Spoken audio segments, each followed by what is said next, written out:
Hi everybody and welcome to this week's weekly update on our pond build. One sec. I've got this little madam clawing at me to pick her up, so I just need to pick her up. So say hi, Ness. Say hi.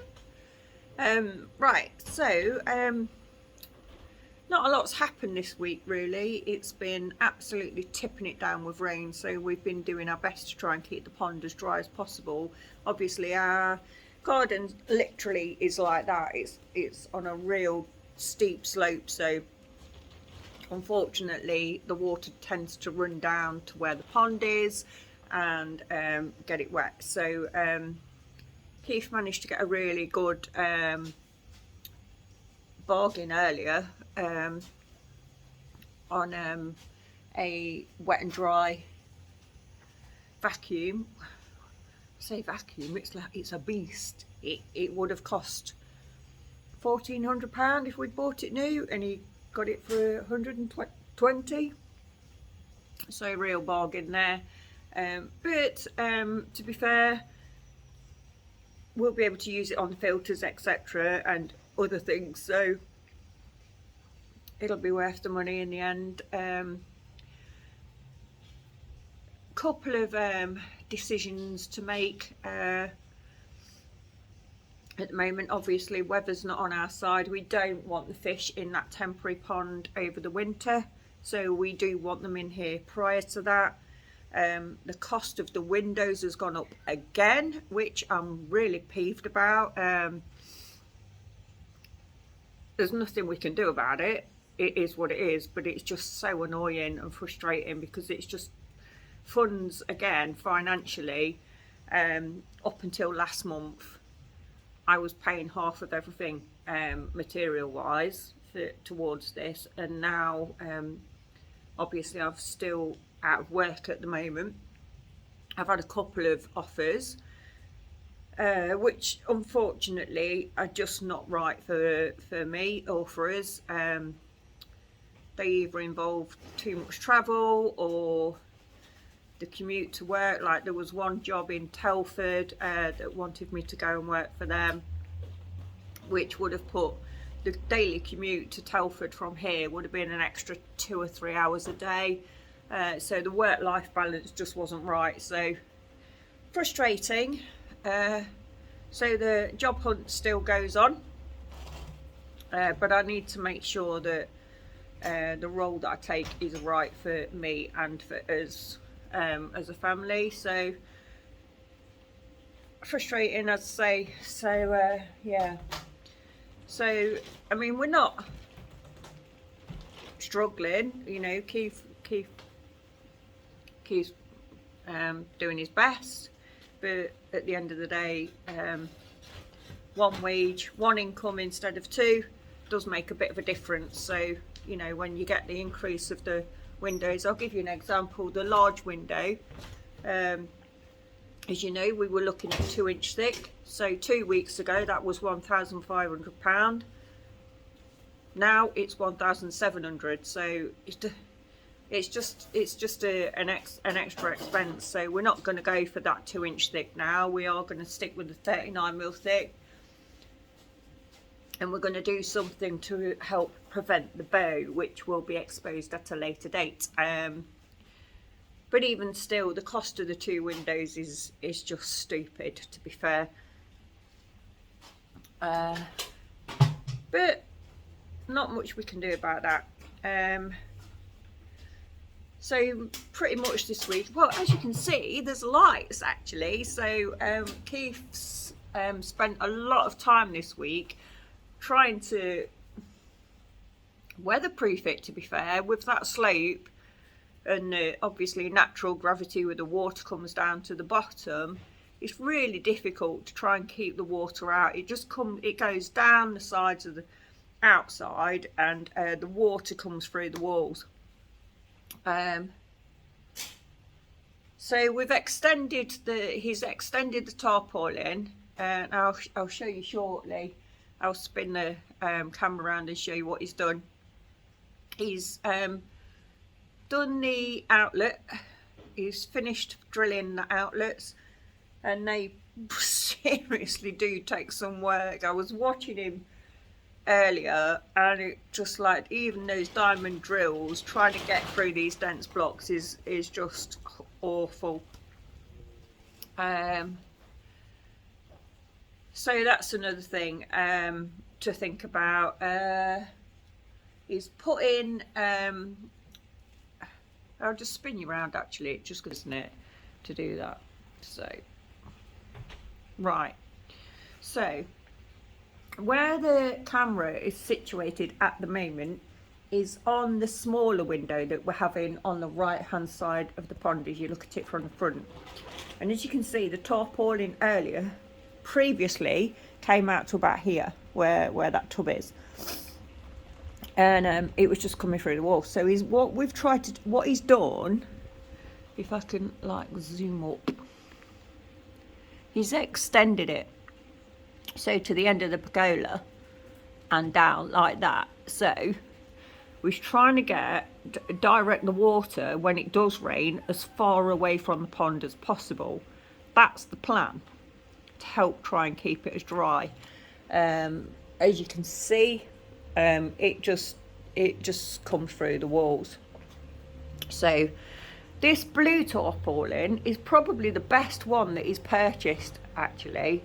It costs £30 from Argos, and the green one that is here, that cost, I think it was £75, I think, and it ripped it off within 2 days. But this blue one seems to be real good quality stuff. So we're doing that. So we've basically made a massive marquee to try and divert the rain as far away as possible. And he's done the same on this side. I don't know if you can see it because it's a bit darker over here. But it's drying out. You know, we've got the back. Oh, that's the beast that he purchased. Look at that. It's massive. It's just like, what? Again, I've been out here painting, but I only did it like for one day, actually, because it's just been raining and miserable. I came out just to paint some of these posts a bit, to try and get them finished. So, nice, get down, baby. So you see that return there, he's drilled out, and we were going to have that one up there, which we're not going to have now. He's done that one there, and that one there, and then we've got one here and two there. So we're going to have that flowing motion for the fish. The back shower is going to be located at this back left here. You're not going to be able to see it, but you know, we've got homemade back shower. At the end of the day, I don't think, doesn't matter how nice they look, be them metal, plastic, painted, I don't think they look very pleasing to the eye. So we are going to hide ours, and the only thing you're going to see of ours is the blade coming into the water just above where that octopus is. That is going to be where our backy shower is. He's done the frame for the large window. He went and got some wood to make the support for the recess for that window. Like I say, really not happy about the prices of those at the minute, but there's not much I can do about it. And that's the cost of a company over here. I am awaiting costs from a company in Germany, who I know somebody else had windows from them. Matt at GRP gave me the link for that. Thanks, Matt. But yeah, we're just trying to keep this dry. I don't know, the weather is against us at the moment, so we're going to have to play it by ear. see how it goes, and financially wise, hopefully I can contribute to some more of this some point soon, because you know, I've got Keith came home with shopping on Friday, and he said, oh, I've got this, that and the other, these have got a really long date on them apart from this. And he holds up a bottle of gin and says, this will last a couple of hours. Don't know what he's pertaining to, bless him. But yeah, it didn't last very long, to be fair. So he was right. So I'm now drinking his Stella, which he's not overly chuffed about. But that's how we roll. So yeah, you can see he's done that, and the lights he's installed are brilliant, to be fair. These were in the old garage from where we lived previously in Briz Valley. He had a large double garage there, and these lights were up there, but he's utilised them here to let there be light on the pond so we can do work, etc. here. So yeah, not a brilliant update this week, people. I'm really sorry about that, but I do appreciate everybody that follows us. The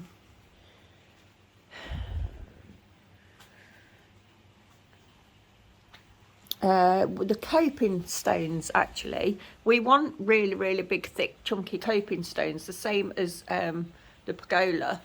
We wanted something big and chunky, so we're thinking about using this timber, maybe that thick timber, for coping.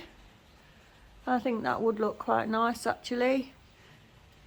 But yeah, I don't know if you can see this, but what he's done here, I don't know. So where that's flat, and then so that's like 40mm here, which is how thick the glass is going to be. Because you know, we're not going to go for the 2 inch, it's just too expensive. And he's like chamfered it down to 25mm thick, which will then be insulation underneath this window. He's yet to do the frame for that window. Nurse, what is the matter with this little girl? She's like proper needy. The window is there. It's got a bit of paint on that I need to wash off, actually. Hence why it's out the way. It just needs cleaning up to be put back in up there. What's that up there? Not exactly sure what that sticker thing is on the ceiling. I can't read it, I've not got my glasses on. Interesting. But yeah, guys, that's it for now. Decisions have been made on the window: 39mm thick, 33mm thick, 3 meters and 3 meters 15 centimeters, so there's 10 centimeters each side. So the gap itself is 2950, so just 5 centimeters short of a 3 meter gap window. And then we've got 10 centimeters each side to recess into. The guys at Pilkington advised me it needed to be at least the thickness of the window, so we could have just done 4 centimeters each side, but after speaking to quite a lot of people who fitted windows, etc., they've recommended to go 10 each side, which I have. We've only gone 5 centimeters below, and this window here will be 2 meters in width in total, including the recess. And then what we want to do is have the glass not level with that block. We want it a little bit higher and recess it into the coping stones, so the coping stones will cover the glass, so it's not an infinity window, so to speak. Hope that makes sense. Right, so that's it. Just gonna fling you back round. Let me just pick up the Nessie again, because she's being a needy little baby. So that's it for this week. Thanks guys. Like I say, not a lot to report, mainly down to the weather. We'll see how it goes this week. It was due to be wet and rainy all week. Now the forecast saying it's just going to be rainy on the Monday, so I don't know, we'll see. We'll see what we get done and see what happens over the week. Thanks again for your support. Please like, please subscribe. Have a good week guys. See you soon. Keep safe. Cheers. Bye.